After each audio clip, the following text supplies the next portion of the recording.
दोस्तों नमस्कार, आप देख रहे हैं हेलो न्यूज वर्ल्ड। सोच बेहतर कल की। रविवार को हरियाणा के बावल विधानसभा क्षेत्र के कस्बा कुंड के लोटस गार्डन में पूर्व मंत्री चौधरी जसवंत सिंह बावल ने 18वीं लोकसभा के आम चुनाव से ठीक पहले भाजपा के गुरुग्राम सीट से संभावित उम्मीदवार केंद्रीय राज्य मंत्री राव इंद्रजीत सिंह के पक्ष में और भाजपा को रिकॉर्ड मतों से जिताने की जनता से अपील की है।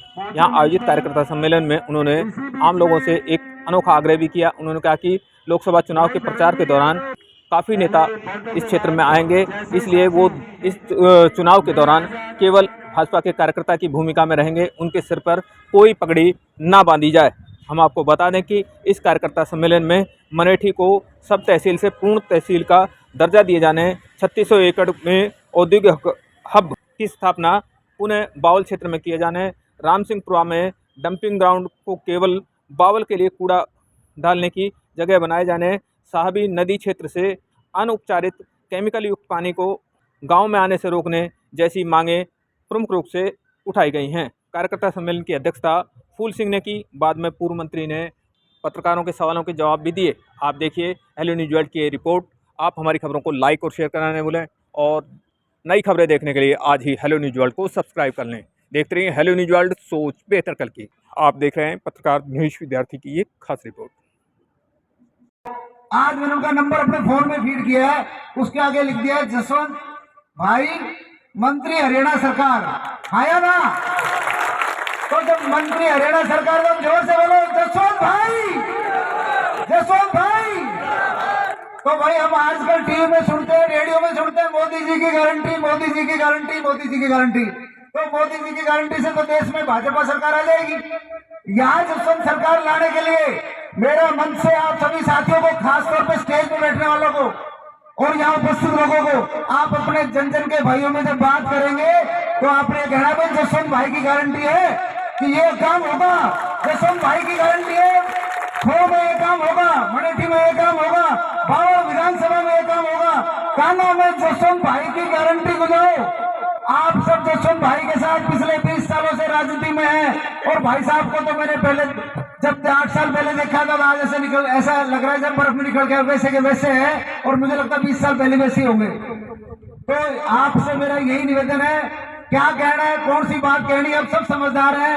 जसवंत भाई का व्यक्तित्व कैसा है अब सब जानते हैं, पर लोगों के कान में नहीं, मैं जसवंत भाई का सपोर्टर हूं भाई, मैं तो वोट दे दूंगा, इससे काम नहीं चलता दोस्तों। रगड़ा करना पड़ेगा, कान कान में, गांव गांव में, गली गली में जसवंत भाई की गारंटी की चर्चा करेंगे तो जसवंत भाई की गारंटी से विधानसभा में सीट पक्की और हरियाणा में मंत्री पक्का। मेरा तो आशीर्वाद बाबा भैरव की कृपा से आज मैंने हाथ उठा के दे दिया है। भाई साहब मंत्री बनेंगे आपके प्यार से। और आप एक बार फिर जोर से बोलो जसवंत भाई, बस स्टेज वाले बोलो जसवंत भाई। और जिस भी स्टेज पर तुम जाओ सबसे पहले ताली आप बजाओगे तो जनता बजाएगी, तो जोरदार ताली एक बार सब मिलके बोल बाबा भैरव की, बोल बाबा भैरव की, बोल बाबा भैरव की।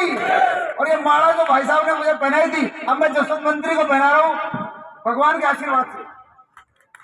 बहुत बहुत धन्यवाद भाई रमेश जी। सिग्नेचर गुरु अखबारों में पढ़ते हुए ये भी वैसे रेवाड़ी की एक विशेष हस्ती है, तो बहुत ही जोश के साथ अपनी बात रखी। और वास्तव में ही क्योंकि भाई का व्यक्तित्व ऐसा है, इनके आने से पहले मैं आपको बता ही रहा था कि हमारे बहुत पहले का साथ है, एक टीम के खिलाड़ी है, हम हॉकी खेले हैं साथ। तो अगर आप गारंटी लोगे तो आपकी गारंटी पर खरे उतरेंगे और गारंटी लोगे तो इनकी टिकट भी कहीं नहीं जाएगी। आज इस मंच से ऐलान कर दो कि भाई जसवंत की गारंटी विधानसभा तक पहुंचाने का हम जिम्मा लेते हैं, सारे क्षेत्र का विकास करने का जिम्मा, आपकी बहुत बात पहुंचाने का जिम्मा भाई जसवंत लेते हैं। अब ज्यादा देर नहीं करते हुए भारत माता की, भारत माता की, भारत माता की, इंकलाब इंकलाब इंकलाब। सभी को राम राम। आज जो कार्यकर्ता सम्मेलन हमने बुलाया, उसमें जो लोकसभा के चुनाव का आगाज हो गया और बहुत जल्दी आचार संहिता लगने वाली है, उसकी तैयारियों के सिलसिले में हमने कार्यकर्ताओं को आज बुलाया था ताकि लोकसभा की तैयारियों में जो पिछली बार का जो मार्जिन था उस मार्जिन से कैसे ज़्यादा मार्जिन बढ़े और हिंदुस्तान का रिकॉर्ड कैसे टूटे, इस मुहिम में आज यहाँ हम आए थे और कार्यकर्ताओं से बात बूत करके और हम कोशिश करेंगे कि भाई हमारा जो कार्यकर्ता है वो लोकसभा में बड़ी जी जान से लग के और ज़्यादा से ज़्यादा अपना वोट जो है वो भाजपा को, राव इंद्रजीत जी को, मोदी जी को डलवाए। इसी मुहिम में आज यहाँ हम आए। आपने देखा होगा जब जब भी हम सम्मेलन करते हैं, मेरे ख्याल ये 10वां 11वां सम्मेलन मेरा होगा, पिछली बार भी रिकॉर्ड काटो आप, हम हर अपने एक प्रस्ताव पास करते हैं कि भाई जो इलाके में काम न हो, जरा पहले मेरा निकाल के देखोगे, आपने देखा होगा कि बावड़ में उपमंडल की बात हम ही करते थे अपने सम्मेलनों में, मनेठी में तहसील की बात हम ही करते थे। आप पुराना रिकॉर्ड उठाओगे हमारा तो उसमें आपको सारी बात मिलेंगी। आज भी हमने कुछ मांगे जो है इलाके की खासकर जो होनी चाहिए वो हमने एक सम्मेलन के द्वारा आपके मार्फत, क्योंकि अभी आचार संहिता लगी नहीं है, वो आप मीडिया के लोगों के द्वारा मार्फत वो हरियाणा सरकार में जाएं और अधिकारी इस पर ध्यान देके हम भी बात करके और इनको सिरे चढ़वाने की हम कोशिश करें। मैंने कहा मीडिया के माध्यम से, मीडिया देखो लोकतंत्र में मीडिया भी चौथा स्तंभ है। आप मीडिया को कमज़ोर मत मानो, मीडिया एक बहुत बड़ा प्लेटफॉर्म है। मोदी जी जो दूसरे कांग्रेस के नेता वो अपनी बात समय समय पे, सरकार बेशक हो, सरकार होने के बावजूद भी मीडिया के माध्यम से, लोगों के माध्यम से मांग उठाई जाती है और हमने आज लोगों के माध्यम से, मीडिया के माध्यम से ये मांग हम ऊपर भेजेंगे। लगातार लंबे समय से ये मांगे हैं, एरिया की भी मांग है, तो कहीं ना कहीं लगता है कि जो जनप्रतिनिधि है उन्होंने इसको समय रहते ध्यान नहीं दिया या फिर आपको प्रस्ताव पास करना पड़ा? नहीं, देखो समय समय पे मांग आती रहती है और समय समय पे बात होती रहती है। कभी रोडों की बात, पहले एक ये मुद्दा तो होता था इस इलाके में सैनिक स्कूल का, फिर एसवाइल का मुद्दा रहा, हालांकि एसवाइल आज आ थोड़ी गया, पर एसवाइल के बजाय एम्स का मुद्दा यहाँ ज़्यादा अहिरवाल में हो गया था। तो मुद्दे समय समय पे बदलते रहते हैं और उन्हीं मुद्दों को जो राजनीतिक लोग हैं वो अपनी प्लेटफार्म उनको मान के, अपना कार्य क्षेत्र मान के, सेवा समाज की माध्यम मान के उन पर काम करते हैं।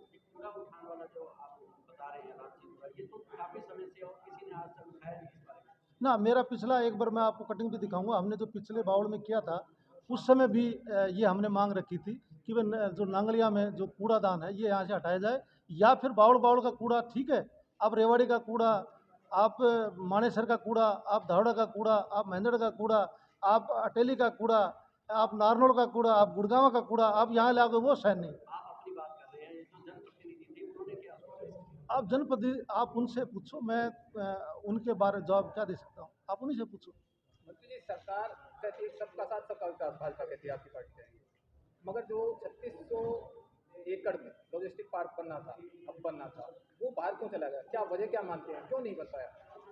देखो, मैं तो ये मानता हूँ कि कमज़ोर नेतृत्व यहाँ थोड़ा बहुत तो रहता है अहिरवाल में, तो उसी का नतीजा ये रहा। जब पिछली बार जब मैं भूपेंद्र हुड्डा जी के साथ थे, आप लोगों ने देखा कि वहाँ गोलियां चल गई थी और मैंने कांग्रेस से चुनाव लड़ना पड़ा ना चाहते हुए भी, तो उन 16 गांव वालों ने मतलब मेरा एक तरफा ढोल बजा दिया था और भाई वो चाहते थे भाई मुआवजा कुछ मिले, और उस समय जो आज सत्ता में कुछ लोग बैठे हैं वो भी चाहते थे बढ़े, हम भी चाहते थे बढ़े, पर हमारे चाहने से कुछ नहीं हुआ, उनके चाहने से हो सकता नहीं हुआ हो, तभी लॉजिस्टिक हब चला गया।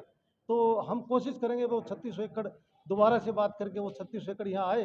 अगर 3600 एकड़ लॉजिस्टिक हब अगर यहाँ अहिरवाल में आ जाएगा, बावड़ में आ जाएगा, तो मैं समझता हूँ यहाँ बड़े काम होंगे। आपने देखा कोट काशी में एक हवाई अड्डा बनना था, वो लॉजिस्टिक हब ना बनने की वजह से ही वो यूपी में चला गया, जेवर में।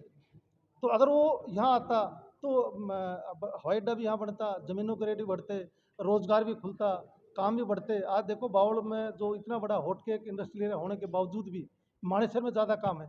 अगर मान लो यहाँ हमारा 36 एकड़ रहता तो हमारे यहाँ बावड़ में ज़्यादा काम निकलता है।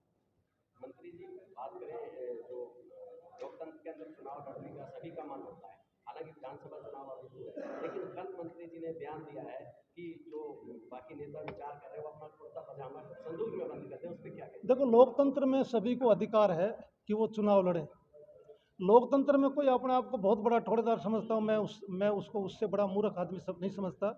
लोकतंत्र में सभी को अधिकार है, और लोकतंत्र में लोग जो है, लोग 1 मिनट में रंक बनाते हैं, 1 मिनट में राजा बनाते हैं। हमने बड़े बड़े चौधरी हैं, वो भी मिट्टी में मिलते देखे हैं। लोग जो है, लोग जिनको साथ देते हैं वो है लोग। तो पहले क्या था, राजतंत्र में रानी के कोख से पैदा होता था, वो राजा बनता था।